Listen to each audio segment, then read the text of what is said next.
Welcome back, friends, to our fourth session of this seminar on the Secret Doctrine. In our previous session, we explored the nature of the absolute reality. We saw how essentially this reality is beyond any description. So any description that we are attempting is just a symbol, something that can draw our mind to try to conceive something that is beyond the mind itself. And we saw that by trying to do this, we can raise our consciousness to a state which transcends the intellectual level or the intellectual dimension of our being. Today we are going to see some examples of how we can do this, some meditations or some approaches, so that we can use the concept of the absolute reality to try to go beyond our minds. But before we are in a position to fully understand this, we have to go on exploring a little more the whole process of manifestation that Madame Blavatsky explains briefly in the first fundamental proposition of the proem. She opens up with a description of the absolute, as we saw last session, and then she goes on to explain how within this principle diversity arises, a diversity that is an illusion, essentially, because there is nothing but this one principle constantly in the universe, whether there are forms or there are no forms. So we saw in our previous session that the absolute reality can be said to have two aspects. One, the absolute abstract motion, and the other, the absolute abstract space. And we saw that these two aspects are not really two parts of the absolute. They are actually simply part of the nature of the absolute. And we saw also that we can say that the absolute has any number of aspects because they relate to what is going to be manifested later on. But from these two aspects, or these two aspects could be seen as the seed for the manifestation of what is going to be consciousness and matter. So we saw that this absolute abstract motion generates what we called, as Madame Blavatsky does, pre-cosmic ideation. This is before the manifestation of the universe. And then from the absolute abstract space, we have the pre-cosmic substance. Now, when we talk about pre-cosmic ideation and pre-cosmic substance, we are still in the realm of unity. This is not a duality. So if we want to place numbers as symbols of these processes, we would say that the absolute is the zero, as we talked in our last session. And then the pre-cosmic level is a level of unity. Now there is the beginning of a differentiation. The universe is beginning to generate one seed that has these two aspects, ideation and substance. But we are still in the realm of unity. And we saw that from this, there is a polarization in the unity until we get to a duality, the duality of cosmic ideation and cosmic substance. This we can assign the number 2, and this is a duality which all dualities in the universe are not fundamentally true, because as we said, they are ultimately speaking one single principle. But to all appearances, matter and spirit seem to be different. So this is a cosmic matter before the universe is created. And this is the cosmic mind, or the cosmic spirit, if you want to put it in that way, before the universe is developed. These are the two primordial principles. So Madame Blavatsky, in the proem of the Secret Doctrine, says that these two aspects of the absolute, when they begin to manifest as a duality are essential for the manifestation of the whole universe. And she shows how these two principles are codependent. They depend on each other for their existence. So she says, apart from cosmic substance, cosmic ideation could not manifest as individual consciousness, since it is only through a vehicle of matter that consciousness wells up as I am I, a physical basis being necessary to focus a ray of the universal mind to a certain stage of complexity. So the cosmic ideation is this universal mind, is the origin of all kind of consciousness in the universe. And the cosmic substance is the origin for all the different kinds of matter that is going to be developed, that in Theosophy we call the different planes of the universe. So it is when the universal mind expresses itself on different planes of matter, that produces different entities with a particular kind of body or organization and a particular kind of consciousness that is able to express through that organization. So, for example, the universal mind expressing on the mental plane becomes what we call mind. That universal mind expressing, or the cosmic ideation, let us call it that way so we don't use the word mind, the cosmic ideation expressing through the mental plane is what we call mind. Through the emotional or astral plane is what we call emotions. Through the physical plane is what we call sensations. So every expression of consciousness through the different planes is the expression of one single consciousness that is interpenetrating the whole universe. But as it reflects on different kinds of organizations, it appears as different kinds of consciousness. This is important to keep in mind. Remember that we saw in one of our first sessions how Madame Blavatsky emphasized that we should never let the four ideas escape our minds when we are studying the Secret Doctrine. One of them was that there is fundamentally only one being. So the plant, the minerals, ourselves are just expressions of that one being. When that one being expresses through a brain, we have what we call, through a human brain, we have what we call the human mind.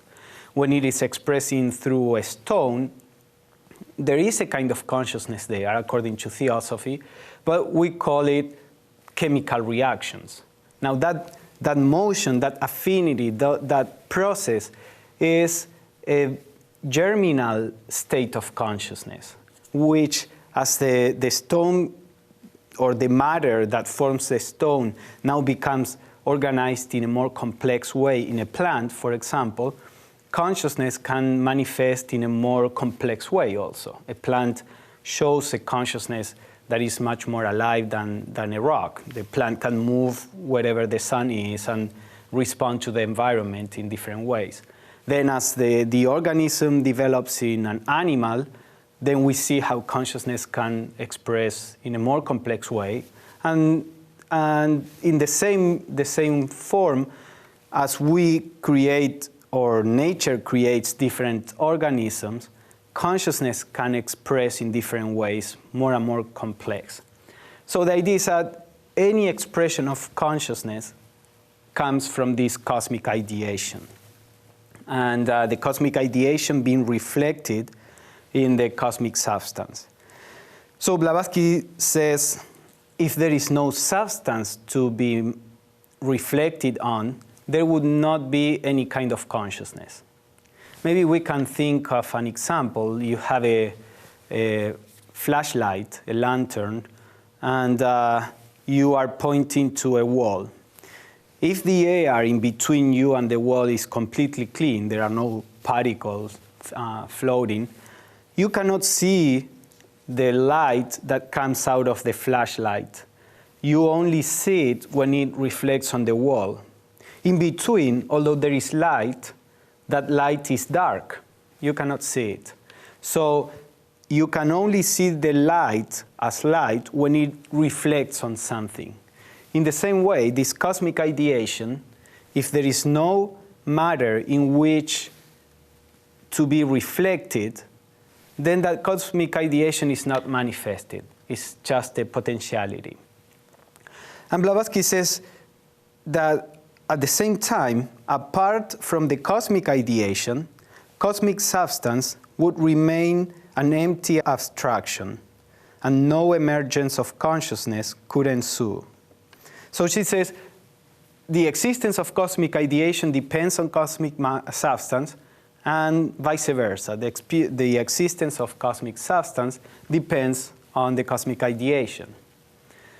This may be a little more difficult to picture how, but if we remember that this ideation comes from the motion, and we take motion as being a form of consciousness, we can think that the atom depends on motion to be an atom. If the electrons would stop for a second, then they would implode in the nucleus of the atom, and the atom would not be an atom anymore. So to keep a unit of matter, you need not only the substance, but you need also the motion. So that could be a relatively good example. As we said, if we go too deep into any example, we will see the flaws there. Or maybe you could think of something different. Suppose that there is a lake, very clear, perfectly still. Then when you look at the lake, you cannot see the water. If it is perfectly clear and perfectly still, you don't see the water there. Now suppose that there is a whirlpool, and then you see the whirlpool as if it were an entity. So that whirlpool there has two elements: the water, which would represent the cosmic substance, and the motion, the rotatory motion, which would represent the cosmic ideation. With the two together, you have the whirlpool, which would be a manifested entity. Now, if there is no water, there is nothing there to be moved, so you wouldn't have a whirlpool. And if there is no motion, the water would be in this perfectly still way, which is not perceivable for us, so we could say it's unmanifested, and then you don't have, again, any manifested entity. So these are a couple of examples, and I encourage you to think of your own examples of how the ideation and the substance, they depend on each other for the existence of each other, of one of them. Now, Madame Blavatsky goes on and she says, now, when there is a duality, there is always a third element. Actually, Pythagoras used to say that the number 2 is not really an important number, in the sense that you can never have 2 without having a third element. So the duality, we could say spirit and matter, or consciousness and substance, or self and non-self, the self being, for example, myself, and non-self, everything that is not myself. Or you have positive and negative. You have all these dualities, but as soon as you have a duality, you have a third element, which is what brings the two dualities into contact, into touch. So, for example, if you have the self and the non-self, or you could say the knower and the known, the things to be known. Now, there is a third element that is the knowledge that relates the two. If for some reason I cannot know about something, that something doesn't exist from my point of view. So the knower and the knowledge are brought together by this third element that is the knowledge. Or you could say in an atom you have the positive charges in the nucleus, you have the negative charges, which are the electrons. Now, when they are together, they are like a unity. The atom is neutral when all the electrons are there around the nucleus. Now, when you separate the electrons and the nucleus and you generate ions, that means positive charges and negative charges, immediately you create a tension to be reunited. That is what we call electricity. So positive and negative generates this force of electricity. So any particular duality generates a third element. And this happens also on a cosmic level. So Madame Blavatsky says in the proem, "But just as the opposite poles of subject and object, spirit and matter, are but aspects of the one unity in which they are synthesized, so in the manifested universe there is that which links spirit to matter, subject to object. This something, at present unknown to Western speculation, is called by the occultists Fohat, F-O-H-A-T. It is a bridge by which the ideas existing in the divine thought, or the cosmic ideation, are impressed on cosmic substance as the laws of nature. Fohat is thus the dynamic energy of cosmic ideation, or, regarded from the other side, it is the intelligent medium, the guiding power of all manifestation, the thought divine, transmitted and made manifest through the Dhyan Chohans, the architects of the visible world." So she talks about a third element which appears as soon as the cosmic ideation and the cosmic substance are separated, which we could call cosmic energy. The technical term that Madame Blavatsky uses is Fohat. This Fohat, this cosmic energy, is what the living power that brings all the ideas, and remember when we are talking about ideas at this level is just in a symbolic way, but all the ideas for the manifestation of the universe that are at the level of the cosmic ideation are impressed upon the cosmic substance through Fohat, through this cosmic energy. So the idea is like if we had a thought in our heads. We have this thought that we want to do something. Now, unless there is this energy that produces the motion to do it, then that ideation would, or that idea in our head would remain unmanifested. Now, when the idea appears and the energy to do it, the willpower in this case, appears, then that makes our body, which would be the matter, move and manifest that motion. So we have always these three elements: ideation, substance, energy, or consciousness, matter, and energy. So this is what we could call the stage of the triad, or the trinity. And from this trinity, we have the diversity of the manifested universe. This is why most deities are represented by trinities. You know, in Christianity, Father, Son, and the Holy Ghost, or Brahma, Shiva, Vishnu, and Shiva in Hinduism, or in many traditions, even in Buddhism, though they don't have deities, except in Tibetan Buddhism, but they don't have a creative deity in Buddhism.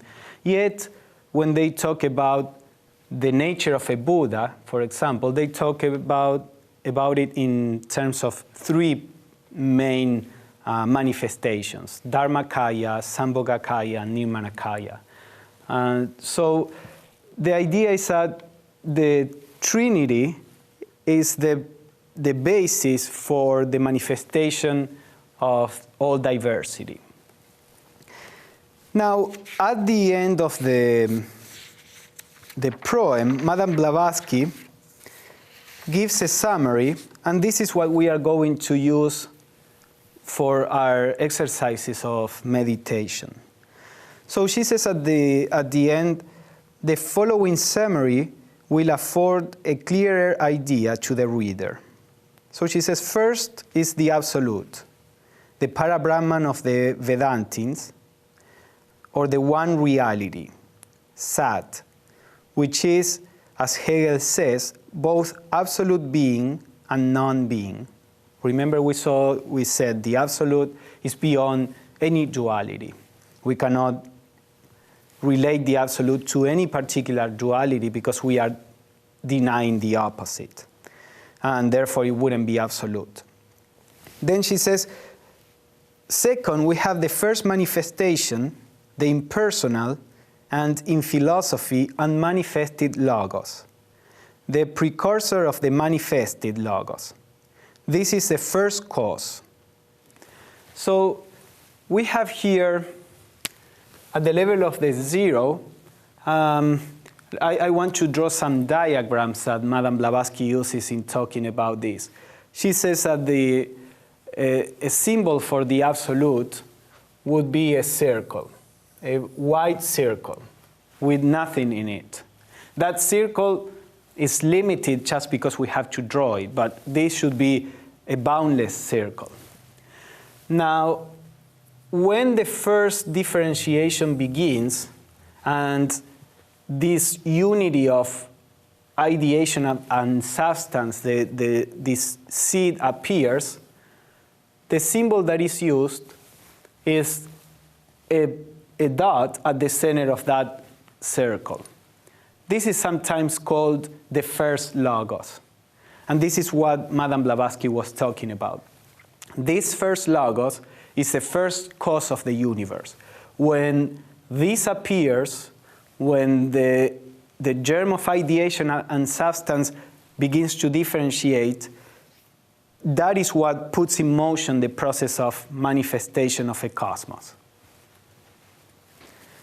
So then she goes on and says, the third element is spirit matter, life, the spirit of the universe, the Purusha and Prakriti, or the second logos.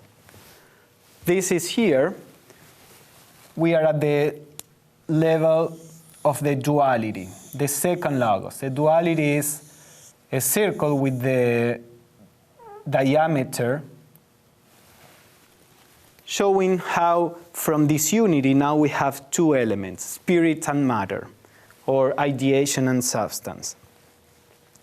And finally, the fourth element is the cosmic ideation, Mahat, or intelligence, the universal world soul, the cosmic noumenon of matter, the basis of the intelligent operations in and of nature, also called Mahabodhi.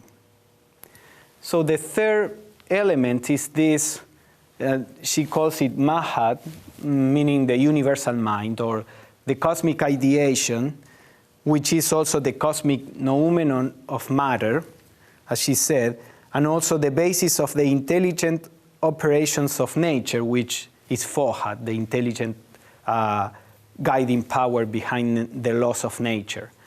And in this case, the symbol is the circle with the diameter, but now there is a motion of manifestation. So it's a circle with a cross. And when Blavatsky in some other places explains these symbols further, she takes for the symbol of diversity the swastika. The swastika because it is the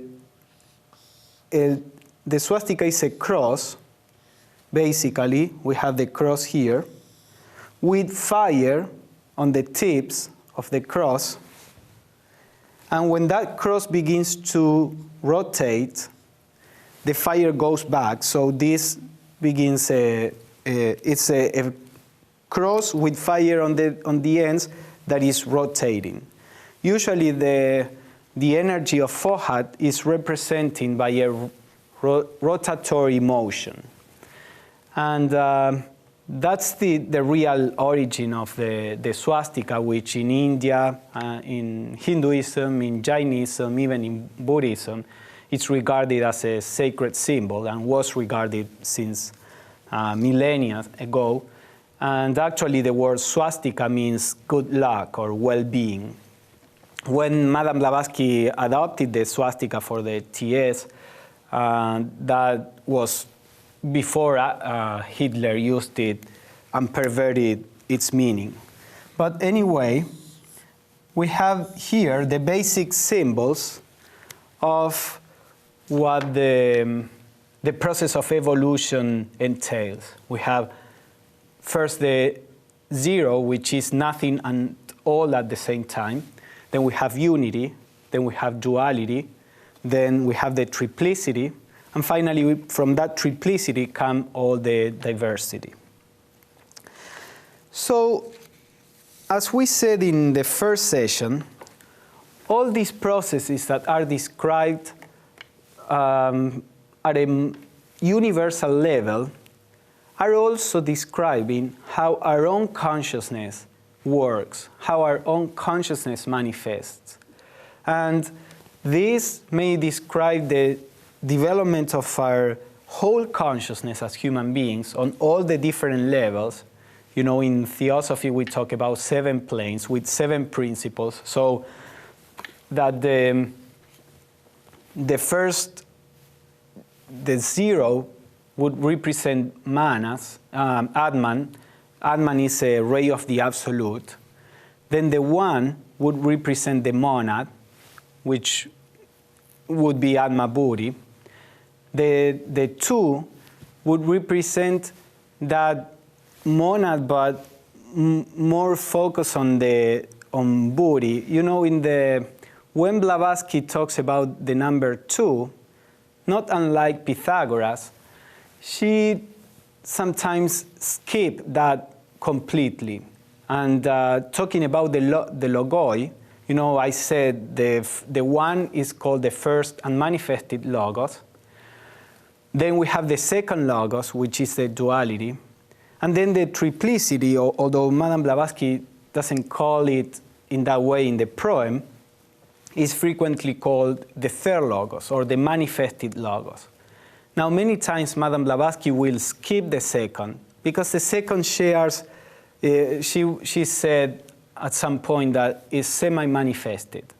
It shares some qualities with the unmanifested logos and some other qualities with the manifested logos. So the number 2 represents Buddhi as a bridge between manas, which is below, and Atman, which is above. Then the third logos would represent manas. And then we have the 4 lower principles. Now you can take these symbols also to represent the different stages of our mental consciousness. That means the manasic consciousness. I'm just saying this for you to be aware of it. All this would need more explanations, but I just want to point out that in the Theosophical view, every part represents a whole. Remember that this was one of the 4 basic ideas that we have to keep in mind. As it is above, so is below. And especially in human beings, a human being is a complete representation of the whole cosmos. So keeping always this in mind, we can learn how to apply these cosmic symbols to either our mind or our whole being.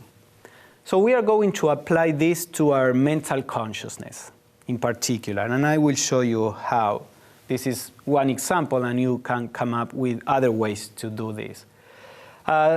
So far we have described the process of coming out from the unity into diversity. This is the beginning of the universe. Now, as we are going to see in the next session, all this happens in a cyclic way. So the universe first produces diversity, and then it has to come back to the unity. And at this point in evolution, we human beings are on the path of coming back to the unity. So what we basically have to do is to reverse the process of manifestation. For example, if the absolute, the zero, represents the original aspect of our mind, the source of all creativity, the source of all possible thoughts, and the diversity, the swastika, represents our mind with the fullness of thinking and feeling that we are usually entangled with, then going back to this state of unity, to this state of the original mind, is a process of meditation. For example, if we sit down to meditate, the first thing that, if we observe our mind, the first thing that we can see is a diversity of thoughts and emotions and memories and feelings and sensations that are there. Our mind itself is like a universe with all kinds of entities, if we want to call it that way, having place inside of our mind. So at this point, we are at the level of the swastika, the diversity, the whole fullness of motion and creativity. Now, when we start watching our minds, we can discover that behind all this apparently chaotic movement, there are three basic elements, as we said. There is the element of myself, me. There is the element of what is not me, what is not myself. And then there is my knowledge of that. So, for example, thoughts that are in my mind are related to these three elements, are related to myself, to what is going on outside. That outside may be a situation, a person, an object, and my relationship to that, whether I desire it or I refuse it or I'm afraid of.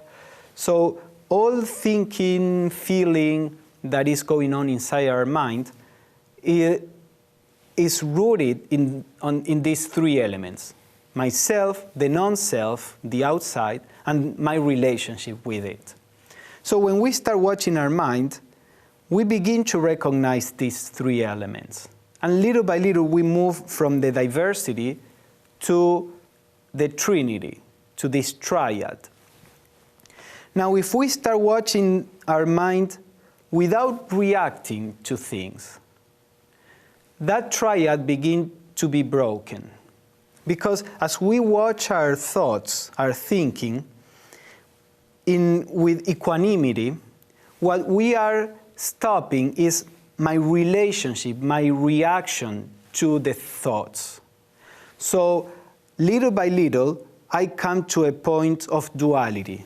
There is myself, there are all these thoughts that are being produced, but now I'm not getting entangled in those thoughts. I'm not reacting to these thoughts. So there are basically two elements, myself and the thoughts that are there, without my reaction. Of course, there are always three elements, and again, because we are being aware of that. But psychologically speaking, there are two elements, because although I'm aware of it, I'm not actively reacting. So this added element of my conscious entanglement with the thoughts is not there anymore. So now there is this quiet observation, awareness of the psychological movement. We are coming to the place of duality, the two elements, the second logos. If you stay for a while in this state of awareness, you will find out that little by little, the process of thinking begins to disappear, to quiet down. And there are less and less thoughts or emotions that arise in consciousness. Eventually, we can get to a place of complete silence, complete stillness, where there is only a pure sense of being. You have the sense that you are there, but since you are in this silence, this is like the place of unity. There is only one. It is not you and thoughts and your relationship to them. There is only this state of unity. So you are going up to the point of the one and the unity. Now that is not even this state is not the last state, because the last state would be that of the absolute. The absolute in this particular example, as it relates to our mental consciousness. If we, at the point of the unity, there is nothing else that we can do, because any action on our part would imply a duality. You know, for example, we are in silence, and when I decide to act upon something, then I'm creating this something, then I'm creating this duality. But if I remain just in a state of awareness, the only thing that is there is awareness. There is no the split between the knower and the known, the thinker and the thought.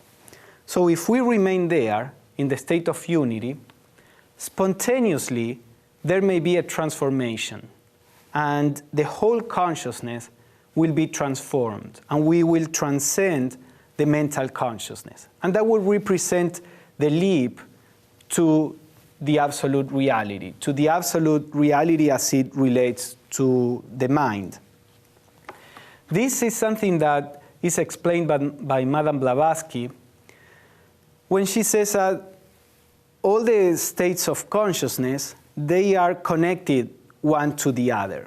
So we have the state of mental consciousness, which she explains has 7 different levels.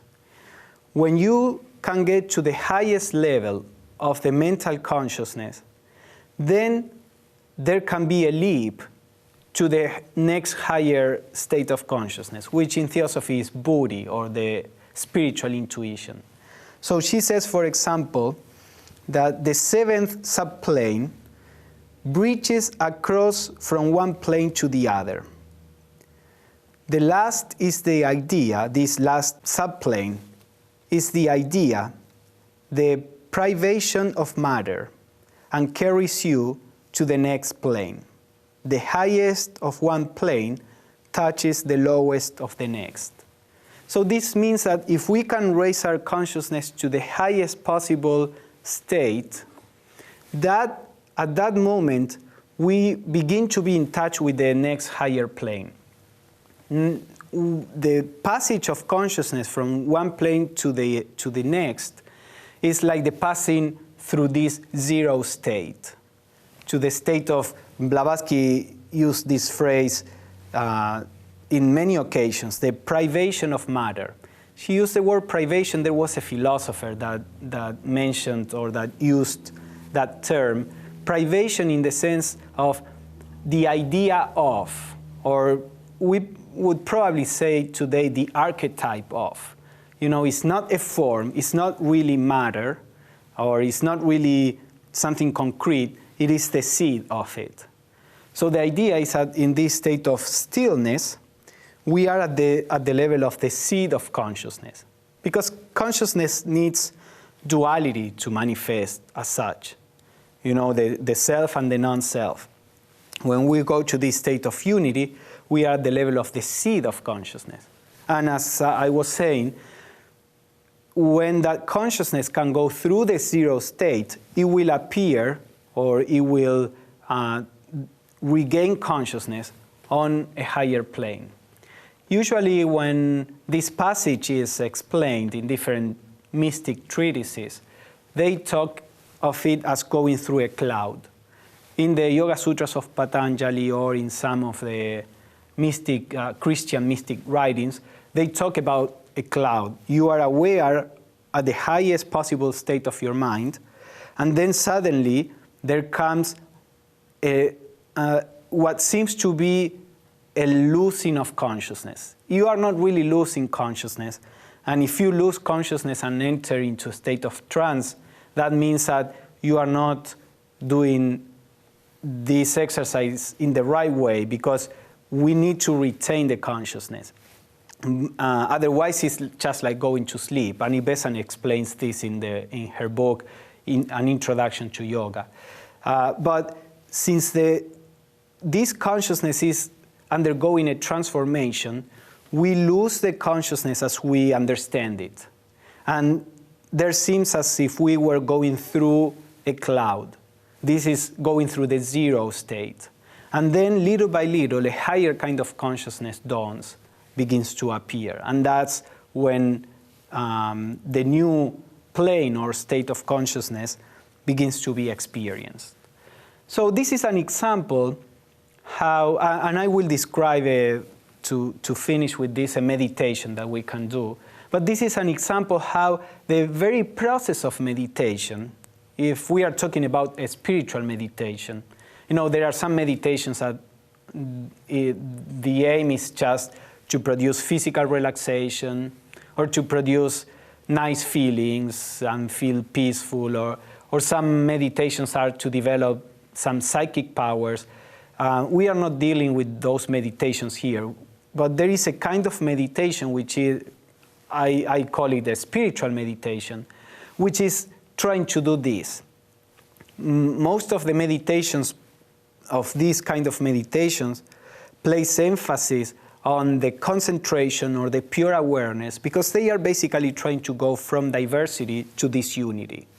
By whatever technique you choose, the aim is to go to this place of unity, of transcending the duality, and then when consciousness is there, little by little, begins to generate the ability to go through, to go beyond. And that's what sometimes in Hinduism is called samadhi. The point here was to show how this description of the manifestation of the universe is fit also to describe the manifestation of consciousness in a human being, and how it may show the different stages through which we have to go in order to go back to the origin of our consciousness. So this shows how important it is to try to dwell in a state of unity. Therefore, in the Theosophical tradition, meditation on unity has been emphasized by different authors, different Theosophical authors. The meditation on unity is a means to be able to raise our consciousness beyond the mind. Remember, when we started talking about the Absolute, we said that our mind cannot really conceive what is beyond its own functioning. And the mind functions based on duality, on comparison, on classification. So the very fact of reading, pondering over, and meditating on unity begins to generate or to pull consciousness to the very limits of our minds. So it is important to see that when we begin to dwell in unity, we are also moving away from our sense of being a separate self. And it is only when we are not identified with our personal self that this spiritual intuition that we were talking about in the previous sessions can manifest. The spiritual intuition cannot manifest when we are in a state of consciousness that is making the center of the personal self stronger. So, for example, Madame Blavatsky says that intuition arises in a state in which one ceases to be the conditioned and personal I and becomes one with the all. This is one of the reasons why Madame Blavatsky said in studying the Secret Doctrine, never let go of the idea of unity, because it is within that realm, within the background of perceiving the unity, that the flashes of intuition that will bring us a direct perception of truth can appear. So she says that intuition appears when one ceases to be the conditioned I. And for this reason, Madame Blavatsky taught to a group of students what we know today as the diagram of meditation. This diagram of meditation was published after Madame Blavatsky died, and in this diagram, she recommends a particular approach to meditation. She says that the first step, and let me quote, she says, "First, conceive of unity by expansion in space and infinite in time." So basically, the kind of meditation that she's recommended at this point is to expand our mind to a sense of unity and expansion in all space and time. This is as when we were talking about the Absolute. Remember, the Absolute is eternal, is boundless, is omnipresent. So that is what she is trying to do when she recommends this meditation, to put our mind as close as possible in this state of unity and this state of being the whole. And then she says that the normal state of our consciousness must be molded by 3 different attitudes that she calls acquisitions. And the first one is perpetual presence in imagination in all space and time. So first we meditate on this unity, and then our normal state of consciousness in our daily life should take place in a perpetual presence in imagination. You are doing it at the level of your mind, as if you were in all space and time. So of course this is difficult to do during the whole day, but you can choose some particular moments in your life to try to perceive everything not from the center of yourself, but as if you were the whole that is embracing everything. So for example, if you are walking through a park, instead of trying to look at the park from your own perspective, try to feel that you are embracing the whole park, and your body is just one more thing inside the park. You are not necessarily your body any more or any less than the tree or the birds. So you can walk, instead of looking from the center, try to look like if you were the whole park, for example. Or whatever you're doing, however you can adapt this to your daily life, it is always very important to try to have a few minutes, even if it is just 2 or 3 minutes. You will see that when you try to do this, even for a few minutes, it is really hard because our consciousness is so used to perceiving through a center that it requires a lot of effort. So it is fine if you just try to do it for a minute, 2, 3. So try to find a moment in your life where you can begin to perceive the world not from the center but from the circumference. So she says that from this exercise originates a substratum of memory which does not cease in dreaming or waking. Because once we begin to generate a habit in our consciousness, that habit tends to reproduce itself during the day. So if we have the habit of drinking coffee, then that will tend to reproduce itself during the day. Or whatever habit, if we have the habit of being angry, then we will have the tendency to become angry to little things that happen.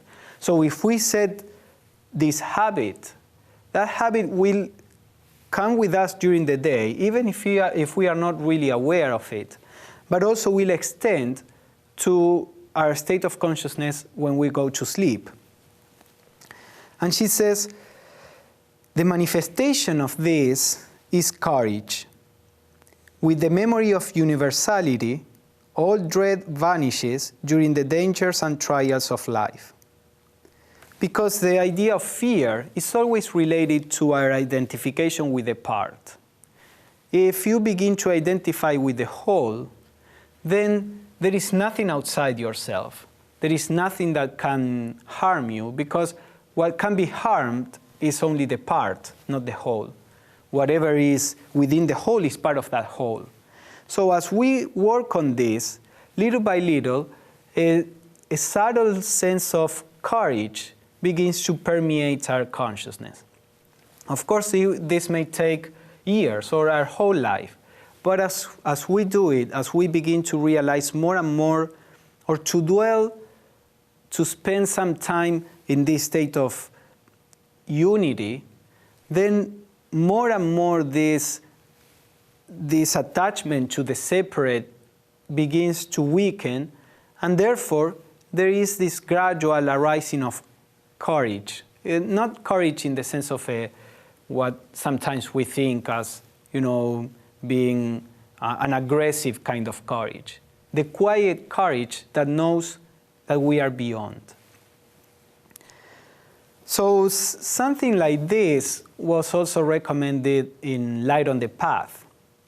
In Light on the Path, it is said, live neither in the present nor in the future, but in the eternal. The giant weed of the self cannot flower there. This blot upon existence is wiped out by the very atmosphere of eternal thought. In this state of trying to dwell in this unity beyond space and time, or beyond the relative space and the relative time, there is this sense of eternity, simply because the concept of time is created by thought, the psychological time. By the memories of the past, my attachment to what was pleasurable in the past, or my fear of what was painful in the past that is going to repeat in the future, or my desire to repeat in the future what was pleasurable in the past. So the whole movement of psychological time is based on thinking. When we are trying to dwell in this state of unity, the process of thinking is reduced. And even if there are some thoughts, those thoughts are as if it were external to us. They are thoughts, just as the wind is blowing a leaf, a thought comes, a dog crosses our path. They are all motions of nature while we are in this state of awareness of the whole. So as we do this, we rest in a state of eternity, if you want to put it in that way, beyond the play of psychological time. And it is there, according to Light on the Path, that the personal self, the weed of the personal self, as the Light on the Path calls it, begins to die. In the very atmosphere of the eternal thought, the self dies. And this is exactly what Krishnamurti, for example, usually recommended. In this state of choiceless awareness, he would say, you don't have to fight your shortcomings. You don't have to try to generate virtues, because the very state of awareness puts order in consciousness. That is, removes this hindrance, which is the idea that we are a separate self. So the very fact of being in this state of consciousness acts upon the consciousness, without you as a personal self having to act or having to try to do something. And this is important because the state of consciousness is the state of consciousness we are aiming at is a state of pure being. The state of the thinker, a person trying to do something, is still at the level of the duality. Remember in the diagram, the state of duality is where I, as a thinker, am different from my mind or my thoughts or my emotions. We have to transcend that. During the process of meditation, we may have to go through that stage, but eventually we have to go beyond to this state of pure awareness where the thinker and the thinking, they are left behind. This duality is left behind. And we are not anymore neither a thought nor a thinker, but this pure state of awareness that witnesses anything that is within the field of consciousness. So, for example, in a dialogue that Krishnamurti had with David Bohm in the book The Future of Humanity, David Bohm was talking to Krishnamurti and was asking, they were trying to describe what the mind is. Not the mind, in this case they were not talking about the mind as a personal mind, but the mind as what in Theosophy we would call the higher mind, or even Buddhi Manas, this mind enlightened. So David Bohm asked, what is the nature of the mind?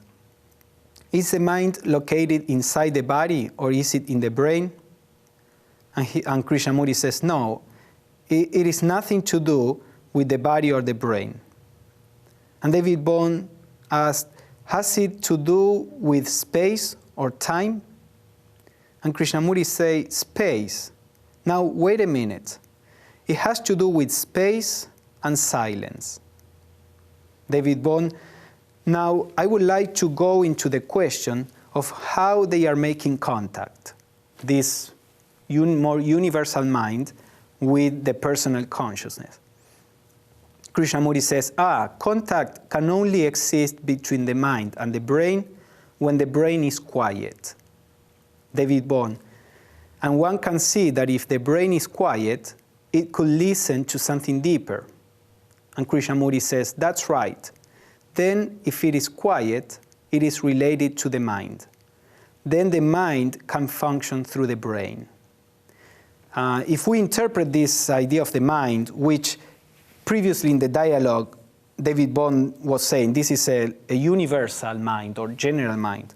So if we interpret this universal or this mind as this Buddhi Manas, the intuition, he's saying the same, only when the personal consciousness is quiet that the higher mind or the Buddhi Manas can impress the brain. And then Krishnamurti said it has to do with space and silence. And this idea of space is very, very important because according to Blavatsky, space is the only mental representation we can make of the absolute. Let me quote what she says. She says, the one all is like space, which is the only mental and physical representation on this earth or our plane of existence. Space is neither a limitless void nor a conditioned fullness, but both, being on the plane of absolute abstraction, the ever-incognizable deity, which is void only to finite minds. And on that of Mayavic perception, which means illusory perception, the plenum, the absolute container of all that is, whether manifested or unmanifested. It is therefore the absolute all. So here we have what we were saying in the previous session. Blavatsky says this absolute reality is neither emptiness or void, nor a plenum or a totality in the ways that we conceive it. And but if you are going to make any representation of the absolute, you can think of the space. And this is interesting because the space, let us suppose the space of this room. You can do anything you want within the room, and you can never affect the space of the room. You can rearrange the furniture, destroy it, or bring new furniture. You can paint the walls. You can burn something inside. And you can affect the air, you can affect the floor, you can affect the roof. But the space, the very space that the room occupies, cannot be affected by anything you do. Of course, on a relative level, because as science have seen, space is relative. So if we move at the speed of the light, we could affect that space. But we are taking this as a relative example, because Blavatsky, when talking about space, is not referring to the relative space, it's referring to the absolute abstract space. So, taking a relative example, within our reality and our means, the space is untouched. So, it is a good representation of what the absolute reality is. Everything can be inside the absolute reality, but it does not affect the absolute itself. As we said, the absolute has no relation to the relative. So the very space of this room is not in relation to the things, because the things cannot affect the space. So there is no relationship there. Now, if we want to make this concept a little more accurate from our point, the theosophical point of view, we would say that the things, anything that you can see, is nothing but a manifestation of the space. Remember that when we talk about space in theosophy, we are not talking about empty space. This space has in itself the root of matter and the root of consciousness, as we were saying, the pre-cosmic ideation, pre-cosmic substance. So it is a space which, being the container, is also the origin of anything that is inside. So if you pay attention, when we meditate on unity, there is always this element of the space. Basically, when we meditate on unity, what we are doing is identifying ourselves with the space rather than with the content of the space. So in our minds, when we are watching our minds, instead of identifying with the thoughts, with the thinker, with sensations, we are identifying ourselves with the space that embraces everything. So the very fact of meditating on unity, and that's why Blavatsky recommends to do it by expansion in time and space, in the very fact of meditating, you are already trying to put yourself in this position of being the space that embraces everything. So we can see how the concept of space and the concept of the absolute being the reality of the universe and therefore our own reality, can have very important effects on our consciousness, on our daily consciousness. This is not just a metaphysical teaching that we are studying without having without this having any impact on our life. Because as we study about it, ponder over it, and try to meditate on it, the whole of our consciousness is changed, is purified, or is reshaped or put in order. And it is that consciousness, the one that will relate to our wife or our son or our co-worker. So when approaching these subjects in the right way, these subjects are eminently practical. So this would be the end of our exploration of the first fundamental proposition. Of course, there is much more that we could say, but the idea is to point out to certain directions in which our study or meditation can go. In our next 2 sessions, we are going to explore the second fundamental proposition, and we will try to, again, see the metaphysical aspect as well as a more practical one.